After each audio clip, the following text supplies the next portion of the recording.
ちょっとうまいんです。ごめんなさい。ペピーノスっていう曲でした。昔ね、アルトゥーラっていう先輩グループみたいな感じでしょうかね、いらっしゃいましてね、一緒に演奏させてもらったりなんかしてっていうのを、コピーさせてねいただいて、それでもって長いことやっております。今日ねできる曲がとにかくね、リーダーが監督やってるもんだからね、すごい限られてるんですよ。もうみたいな感じでね一番大事なねチャランコをねこのねでもねなんか今ね目つぶってね、それは言ってくれるなんていう顔してるからねこれ以上言わないにしましょうかねですねまあ言っちゃいましょうか、ね。ツナンティージャという曲です。ケーナの、ソロになりますかね。はい、いきます。プリミット。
ですね、3年ぐらい前ですね、19年かなに2018年19年19年かの12月にね40周年記念ということでもって、しみじみとコンサートをさせていただきました。その時に100人くらいのね客席のところでね、もう多くの方に、お越しいただいたりとかね手伝っていただいたりとかして、本当にその節はありがとうございましたでね、そういうようなでもってその時に私はですねもう気よくしちゃってですね、来年もやりますなんて言ってコロナに遭っちゃったんですよね次の時からね。でもって、結局なんだろうな練習すらままならないようなね、そういうような状態にこの、2、3年、ありまして、でねもうこれで声かけていただいたおかげでもってね、また来週再開できたかなっていうね、そういうような本当に、感謝ばっかり言ってんな、でも一番最後にされたことを恨みに思ってますからね次の曲はですね、小山の作った曲です。風神の舞ね、神様ですね、風の神様の舞っていう曲になります。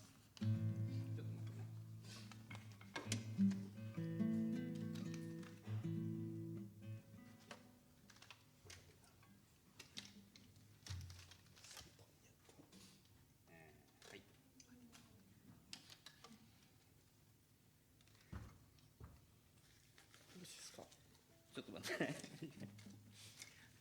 はい。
ですね、自信がなかったものですからね、ここに来る前にね、近くの公園でね、練習やってたんですよ、さっきね。そしたらね、暑いですよね。水際のところに水の中とかもちっちゃい子がいっぱいいてですね、でところがね、3人ぐらいね、我々の経団にね、なんか、数十人いた中の3人ぐらいね、我々の経団ね興味示してくれたからね、勝ったかなってね最後の曲になります。ハウハという曲になります。ボン。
Recordare a mi tierra y a mi vida paisanita, como a las bromas queridas de mi vida.